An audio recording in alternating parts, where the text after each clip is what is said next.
So, Doug, I have a resident snake. It's very uninteresting by your terms. It's just a garden snake. And the dogs are very interested and they look at it and they don't quite know what to do. And I'm glad they don't want to harm it.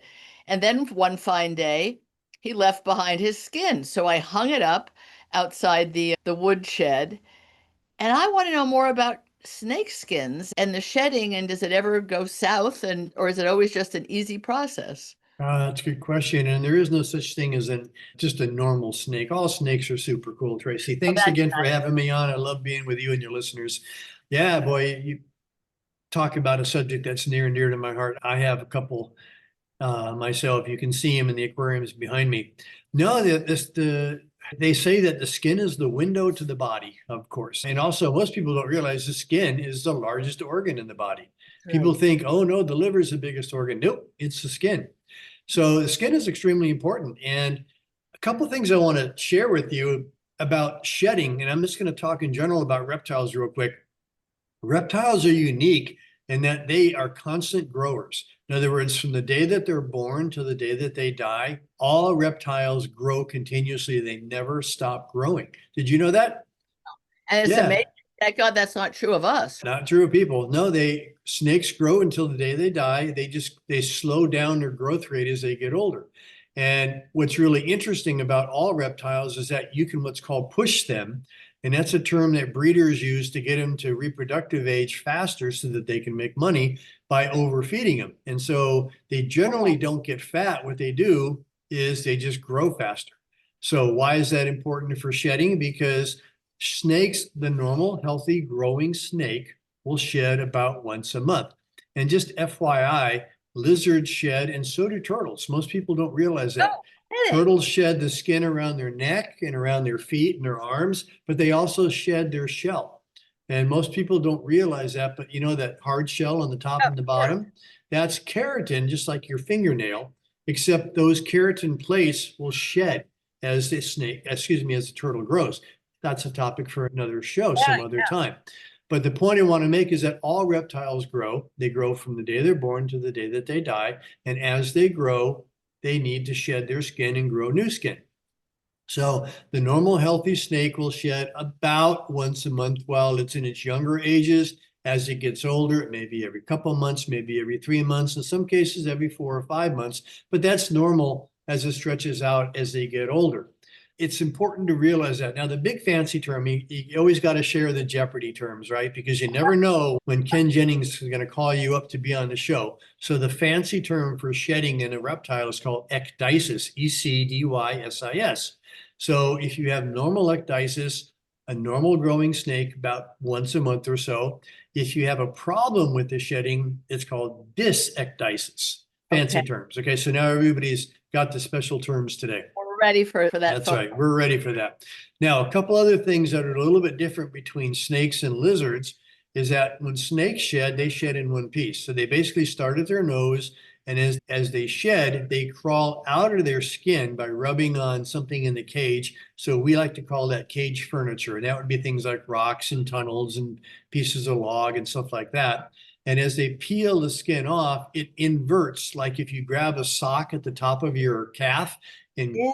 pull your foot out real fast, the sock inverts on itself. So as a snake crawls out of its own skin, the skin will invert. So when you have that, go look at the snake skin that you have on hanging on your woodshed, and it's the inside out version of their normal skin. So what you're looking at is the inside of the skin on that snake skin. Okay, so a healthy snake will shed in one complete piece, whereas lizards, with rare exception, lizards shed in multiple pieces. So if you look at a lizard and it's got little shards of skin falling off, that's a completely normal lizard. If you look at a snake and it's got little shards of skin falling off, that's dysecdysis, or abnormal skin shedding. So let's talk a little bit about that. So as I mentioned, they're going to shed their entire life because they grow their entire life. So things that affect it are going to be the age of the animal. So a younger animal is going to shed more frequently than an older animal, and then nutrition. So as you can imagine, just like anything else, if the nutrition is poor and they're not getting proper nutrients, because when they go through a shed, it takes a lot of metabolic energy to produce a new skin. If they're not being fed properly, they don't shed properly. So age and nutrition are probably your two biggest factors. Other things that are important for the shedding are going to be the temperature, because every reptile has its own what we call preferred temperature zone. So for instance, the Burmese pythons living in the Everglades like it around 85 to 90 degrees, where that gardener snake that you have in your backyard probably likes it around 70, maybe 75 degrees. And so if you have a snake like a Burmese that likes 90 degrees and you keep it at 70 degrees, it's not going to shed normally. If you take your garter snake at 70 degrees and put it at 90 degrees, it's going to be too hot. It's not going to shed properly. The other thing is humidity. The snakes and the pythons that live in the Everglades, they like it about 80, 90% humidity for the skin to be nice and soft and subtle and moisturized, okay, for them to shed properly. Whereas your garter snake where you live, I suspect your humidity is probably a lot lower, probably around 40 to 50%. So every species has their own unique set of parameters that they need to have proper shedding. In the perfect world, in the properly fed snake and the properly housed snake that sheds approximately once a month or so, the shedding cycle actually takes about 7 to 14 days. So depending on the species, the age, size, everything else, the first thing that happens is that the skin starts to go dull. So instead of being nice and shiny, it turns really dull. And you look at your snake and you go, wow, he really looks different. He's not the shiny snake I'm used to that looks like he's wet and slimy, which they aren't, by the way. They're just shiny, and it goes really dull. That lasts for about a weekish or so, okay? And then during that time, what's happening is the body is producing these neat little oils, and they exude from the existing skin. And as the oils exude from the skin, it pushes the old skin and lifts the old skin away from the body of the snake. So now you have two layers of skin. You have the new skin that's growing, a very thin layer of oil around the snake, and then you have the outer skin, which is the older skin that they're growing out of. About 3/4 of the way through this cycle, all of a sudden, the skin goes back to almost a normal clear color. But what's interesting is then the eyes turn opaque. And in the vernacular, or in the snake business, they call it going blue. It's because the eyes, each eye, snakes don't have eyelids, right? Okay, they have a scale that covers their eye called a spectacle, and that's a scale just like every other scale in their body, except that it's perfectly clear, and that's what they see through. So when they shed their skin, they also shed that scale over their eye called a spectacle. In the process of that coming off the new spectacle, the old spectacle turns blue. So for the last few days of the shed, the herpetologists call it in the blue. These animals are essentially blind. They can't see. So during that period of time, the snake can't see, so it doesn't want to feed. Okay, so they typically will hide in their burrow or their den or wherever they are. And if you have a pet snake in a cage, when you see them turning blue, you don't want to handle them. Because if you touch a snake that's going through that stage of its shedding, remember, you got the new skin forming, you got the oil layer around that, and then you have the old skin, which is exuding off of that. So if you touch that snake, that new skin hasn't completely formed yet, you can actually damage the new skin. And you could potentially tear the old skin because of the oil that's underneath it. So if you see the snake turn blue, you don't want to touch it. Just let it be. Don't throw food in there because it's not going to eat. The snake may strike at it because it's afraid. It sees motion and it's just being in defensive posture. It may strike at the food just to keep it away because it doesn't want to get bitten by the rat or by the mouse or whatever's in there, but it's not going to eat it because it can't see. So they won't eat while they're shedding. And interestingly, a lot of first-time snake owners, if they've never had a snake before or don't know a lot about it, and they go to feed their snake and the snake doesn't want to eat, they run to the veterinarian, my snake didn't eat. You know, oftentimes it doesn't eat because it's shedding. You're just feeding it at the wrong time of the month. So, okay, so 14 days passes, the eyes go blue. Interestingly enough, just before they shed, the eyes go from blue back to clear. And usually that means within the next day or two, it's going to shed. That's when you see the snake start to get real active.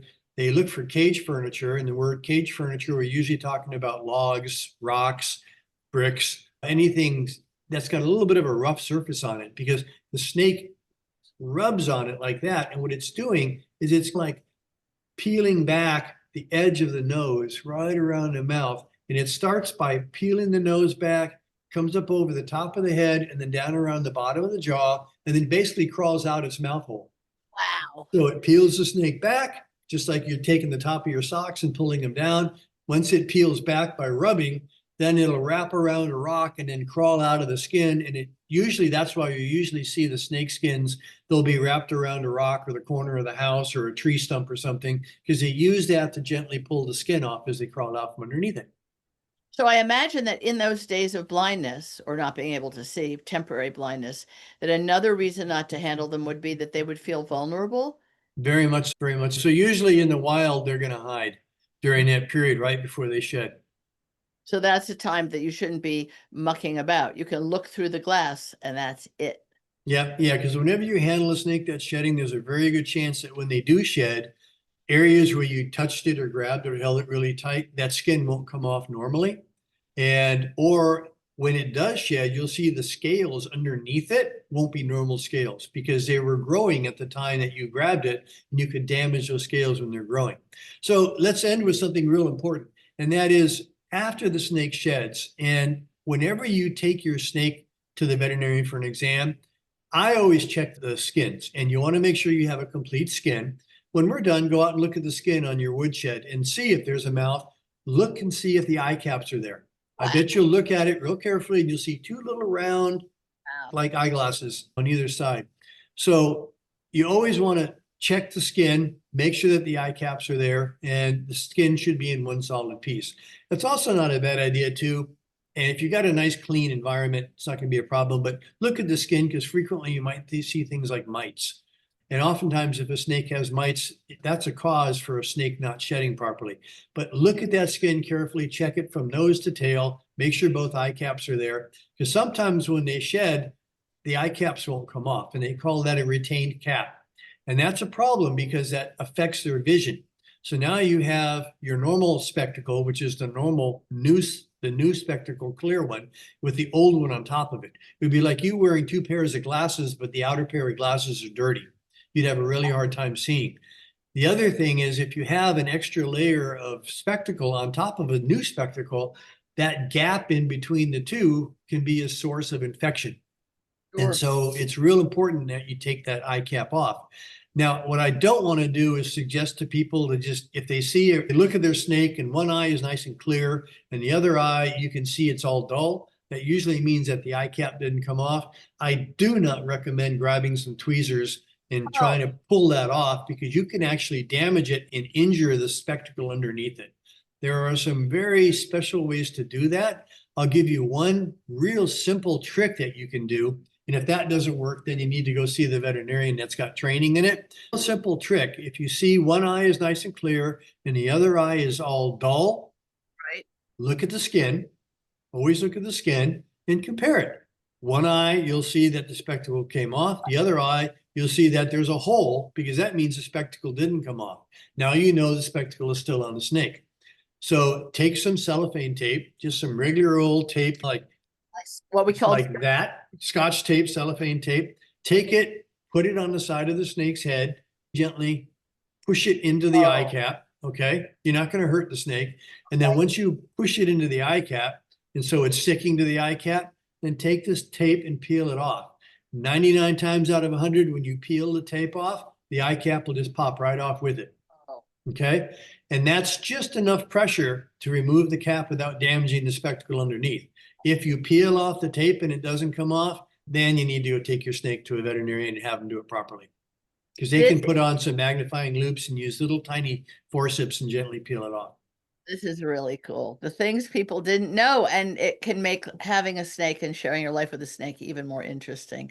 Doctor, thank you so much for your wonderful animal husbandry and appreciation of all the critters that people have in their homes. Thank you as always. Oh, my pleasure, Tracy. Enjoy and go check out that snake skin. I'm Okay. on my way out to look for the spectacles. All right. Take care. Bye-bye.